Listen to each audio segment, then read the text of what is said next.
Hey guys, happy Wednesday. So ask me anything with Valerie Hunt, RunRx. So we've got a few great questions we got sent in this week. So this is how it goes. During the week, people comment or reach out or ask questions, and then I come on and answer. One of the things that I just want to say before we get started is we do have a couple things we offer. One is if you're hurting, like you're a run, you got Shin, Splint, plantar. We've got a great quiz on our website, runrx.fit, and it will help you kind of see maybe what's going on in your run. And the second is we have on YouTube, also free, 30-day, it's called the RunRx Reboot, and it's a great way to start the practice, and then of course, it takes you through some skills, some strength, and some self-care. So just one of the questions that we got recently was, and this is one of my favorite questions, I follow, because I put a video out every day of some kind of tip, reminder, cue, if you will. How long should it take me to change my running? One, which is a good question. And also, the other kind of coming along with it was, I tried it, but I'm not sure I have it. So one of the things to keep in mind, and this is a nice way to say something, but if I'm trying to change a movement, right? I mean, and especially a movement like running, which is probably something most of us have done always, right? I've always run, and we've always thought we knew how to run. Most of us didn't go get a running lesson. So when we decided, like, I'm going to sign up for a marathon, for example, I did that. I'm signing up for a marathon. I've never even heard of a marathon. My first marathon, by the way, was 21 years ago. And honestly, I'd not heard of a marathon. I had run 10Ks and I had done even some little triathlon sprints, but the marathon, I thought that was like, for other people.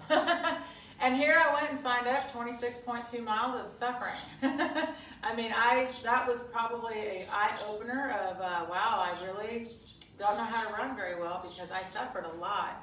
But I went on to run 12 more marathons because it was also suffering, but also, wow, it was also an eye-opener to the potential in running. I loved it. I loved being out. I loved the people waving. I mean, this was like, it was just so fun. And I thought, there must be a way to be a little bit better at this, because I'm a strength coach. I'm a personal trainer, group fitness instructor. By the way, this was years ago, right? So before the internet. And I'd already been teaching and training and coaching for 10 years by the time I started doing distance running. And so I thought, I'm going to look into how to run. And lucky for me, I found a book that talked about learning how to run. I started working with the book. I ended up calling the author of the book, who I now have been working with for 18 years. And it's called Poe's Method of Running, if you've not heard of it.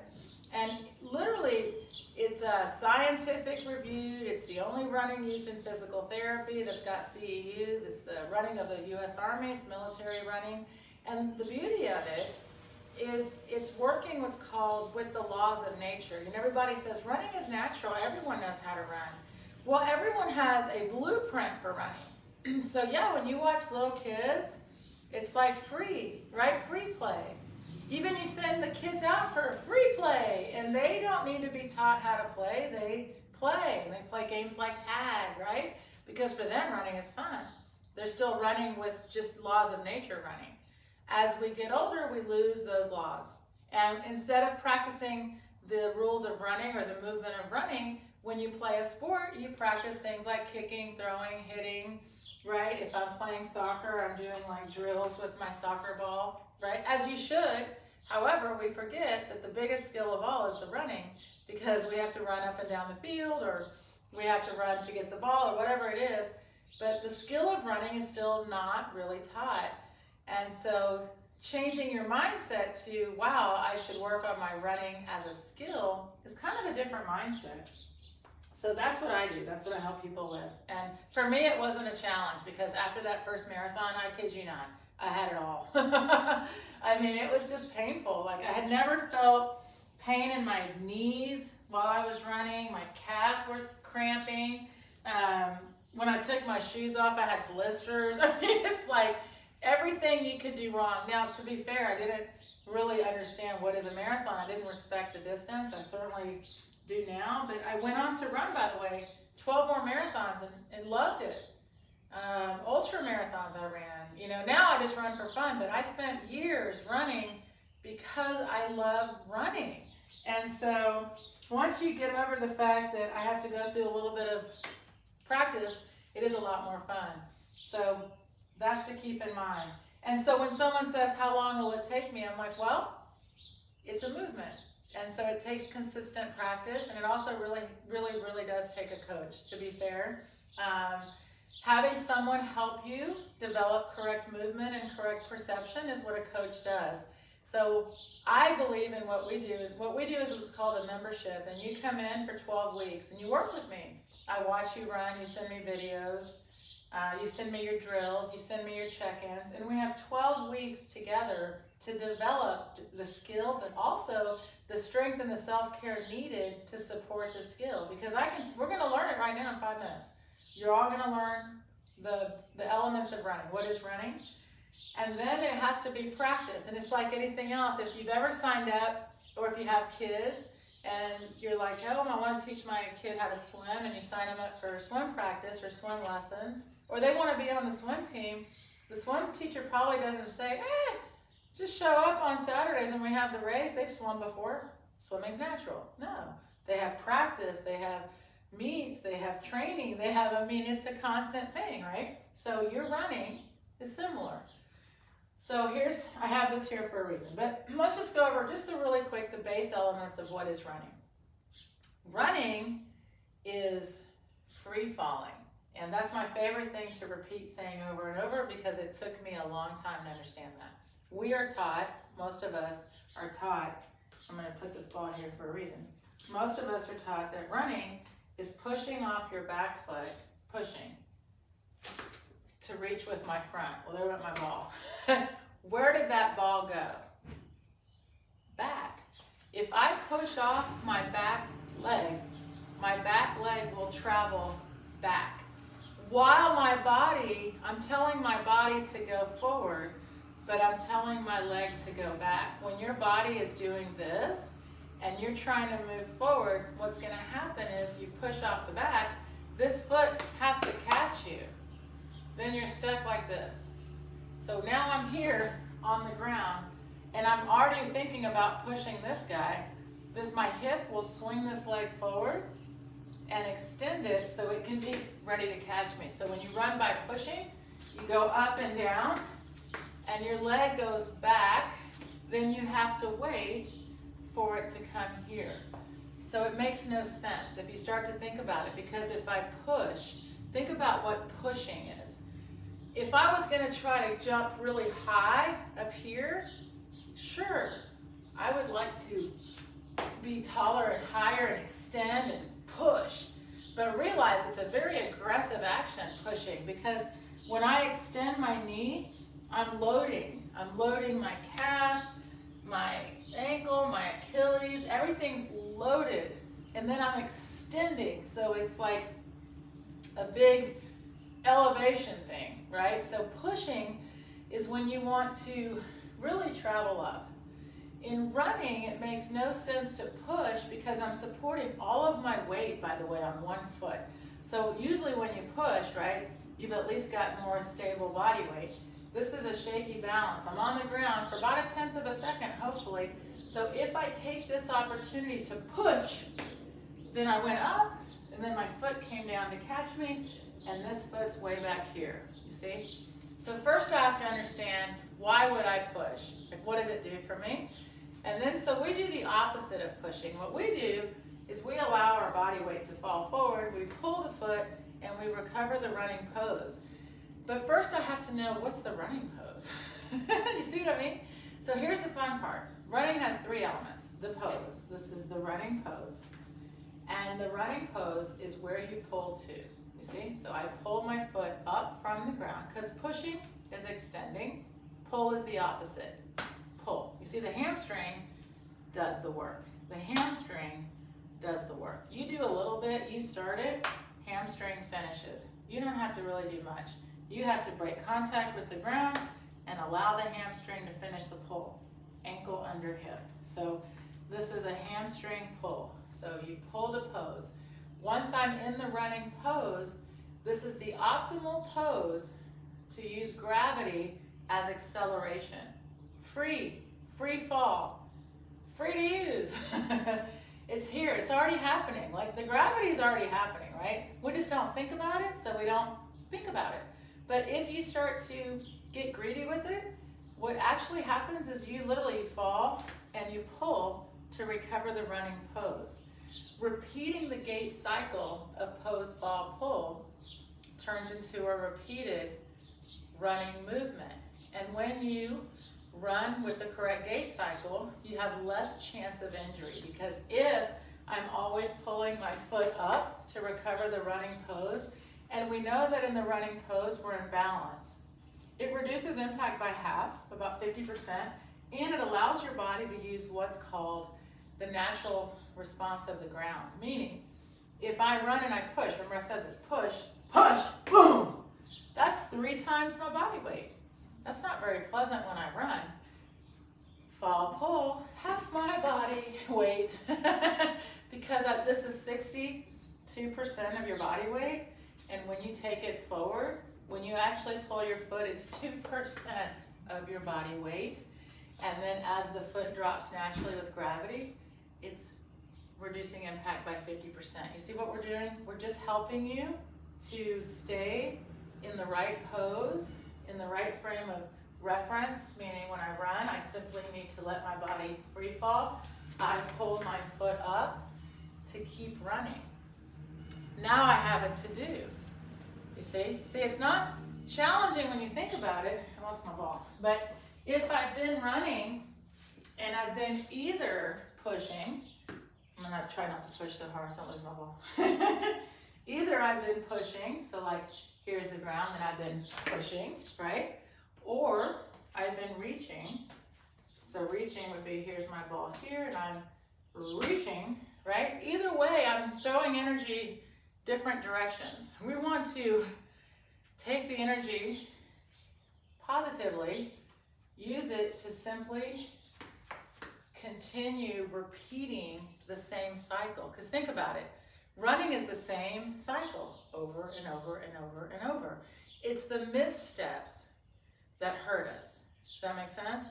So already I'm trusting myself, 1,500 steps a mile, that I'm going to be on time, falling and pulling correctly to minimize impact, use muscle elasticity, less time on the ground. But if I'm making mistakes, right, meaning I'm pushing or reaching or doing these things, you know, it's just that continued consistent impact that eventually becomes a shin splint, plantar pain, whatever. And what happens is people kind of get stuck on that pain. Like, well, I have tight hips. Well, I have tight calves. No, you don't. Or maybe you do. But it's not restricting your running. What restricts your running is you just simply missing out on that opportunity to use what's already there for you. Isn't that cool to know that? So then it goes into, sorry, someone has a question. Will skipping rope help me run faster? I'll talk about that. How can I keep my cadence at 175? Why do you want to stay at 175? So we'll talk about that. And my pace is 9:15, okay? Do you pull the knee? No, while pulling the foot. I keep hearing drive the knee forward. Okay, that's important. Okay, great. Let me finish with these 3 questions. So let's talk about the knee for just a second. Yes, if you are anywhere near track and field, you will hear, unfortunately, drive the knee. And it's really sad because when you watch the best sprinters in the world, so the best sprinters in the world all run very similar, all of them. The skill is so high. However, they're all taught, unfortunately, that the knee drives. So if you start to think about what is the knee is a joint, guys. It's not a muscle, and it's not connected to the ground, you see? So you can only move what's connected to the ground. I mean, I can move my arms. I mean, I could bend my knees, but where am I going? Nowhere. If you start to think that a joint causes movement, you see what I mean? Then you have the wrong thought. And in fact, when the foot pulls up from the ground, where's the knee? Down here somewhere. Never is it lifted. Our eyes deceive us, if you will. When you see a sprinter, for example, you should see two things if you watch sprinting. Lots of movement, arms and legs, right? Arms and legs, arms and legs, arms and legs are moving. So what do people train? They train arms and legs. And if they stop doing that, the arms and legs are moving in response to these guys' fall angles. Ladies, both, fall angles. It's not measured, it's not talked about, so we don't see it. But I tell you what, go on my Instagram and look at some of my old, I got, all of the sprinters, especially we love Usain Bolt, even though he's retired. He fell at like 19 degrees. You can't see it unless you freeze it. But he could hold his fall like this. This is his action. And then his foot, his cadence was like, I don't know, 280 or something. The cadence though is a byproduct of how his fall angle is. That's why sprinters start here, right? They're already falling. And then for them, it's maintaining that fall. How long can they hold it? See, they're trained that way. So it's already inside the training. But I'm telling you, there's never a point, if you slow down, watch a sprinter, the foot pulls up from the ground. The action is done. The action in the air is this, but it's not them doing that. It's that gravity's got their foot. So for a split second, people see this, and they think that that's helping them travel forward. But think about this. Movement in air is not going to help you move any direction because gravity's got you and you're going down, right? Like pick up a kid when they're having a tantrum and they'll move their arms and legs. Where are they going? Nowhere. And if they were moving their arms and legs really fast and you let them go, would it help them go forward? Of course not. So think about that for yourself. Moving joints, moving appendages that are not connected to the ground are not going to help me in my run. Arm pumping will not help me in my run. Do my arms move faster when my body is falling at a higher angle or I'm running faster? You bet. It's a byproduct of movement.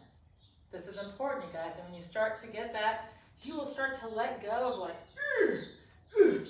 That's the, we call it the movie star run, right? They always show them, they're like, it's a fake. It's, but what we see is what we perceive. So we see that. That doesn't mean these guys' arms and legs aren't moving, and 100% they're moving. But to understand that they are moving in response to their body falling. And, it's great to see it. If you watched Kipachi this weekend, run 2:04, beautiful. His falling angles around 18:4, amazing. His cadence is about 185. He's running a sub 5-minute mile, 2 hours, 4-minute marathon. Incredible skill. We can run the exact same, not that angle of fall, maybe not that cadence, but we certainly can run with the same exact elements in our gait cycle, guys. So get more comfortable with the thought that my foot's connected to the ground, my foot is what pulls up. Everything else is happening as a response. Your muscles know what to do. They're amazing, right? That's why I don't even have to finish my pull. These sprinters can't physically pull their foot like that. There's no way. Think of how much effort that would take. They are pulling their foot and letting go because they've got to be ready to pull that other foot. Up, up, up, up. Boy, that ground comes quick. Someone else asked about the cadence. It's the same thought. So if I try to just increase my cadence, kind of like I showed you, boy, I could really pull quick. Am I going anywhere? Absolutely not. I'm just going to go get sore calves. So please understand that cadence is also a byproduct. If I fall further, so my center of mass is going this way, it's just physics. My foot has to basically spin quicker, if you will. Frequency goes up, like when you drive a car, right? You hit the gas, wheels don't leave the car, they don't reach or push, they simply spin faster, but the center stays the same around the wheel, so keep that in mind. You want to always be ready to recover pose and keep falling. So it's like a piston, and you can only do one thing. You cannot do two jobs. So you have one job in running. Your job is to pull your foot up, always recovering pose. Gravity takes the other foot. So like a piston, you pull, you pull, you pull. You can only communicate with the foot that's making connection with the ground. So that lets you go of the landing. So if you're having a struggle with the cadence, let go of cadence, don't worry about it. Find a fall point. So remember, this is our gas pedal. This is our center of mass. This is where the center of our body weight is, okay? So that is where gravity acts on. So if you allow yourself to fall forward, your cadence will in fact increase. However, if you try to increase your cadence, you unfortunately will be running like this. And you're just gonna get very tired. It's a lot of muscular efforts. And we've been running our whole lives with muscles. Me too. I was taught push and reach, and then, you know, when you're running and, I don't know, people start to say things like, relax. And you're like, I can't, I'm trying to pull my foot. Learn how to just quickly change support. So someone asked on there about jump roping. Absolutely, jump roping's great, right? Anything I can do to develop some muscle elasticity and my ability to pick up my foot up from the ground is going to be a benefit in my run. That's why like running stairs is fun, jump roping is great.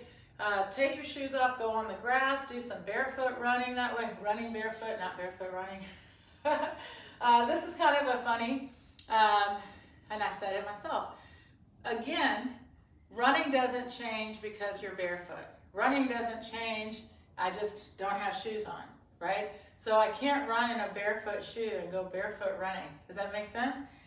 Same thing like running uphill. It's not uphill running, it's running uphill. It's running downhill. It's running on a trail. See what I mean? Running is running. Running is free falling. And there's 3 elements to the gait cycle. There's pose, there's fall, and there's pull. So what happens is some of the elements may be affected. Say I'm on a treadmill. Well, then guess what? I'm not running because there's no free falling on a treadmill. I'm actually keeping up with a belt. So running on a treadmill is pose, pull. See? Pose, pull, just like this. This is like running on a treadmill, but my mat would be a moving belt. Running uphill, pose, fall, pull. Ground is sloping to me, so I simply fall. And I try to pull as low as possible. Cadence goes up as you go up because the ground is coming to meet you. Running downhill, gravity is definitely present. You will feel it the most, right, on a downhill. So most of us on a downhill are not holding pose. We start doing shoulders behind hips, and then all of a sudden you're like, my shin splints or my quads from downhill. On a downhill, pose. Fall is happening, ride it. Just take a ride, it's free. Once you get your shoulders over your hips, you'll feel your feet start to pull in response. That's why stairs are great for hills, because they help you to feel that quick low pull that becomes a natural response. So that is the fun of training, but guys, first and foremost, you have to also believe it. See what I mean?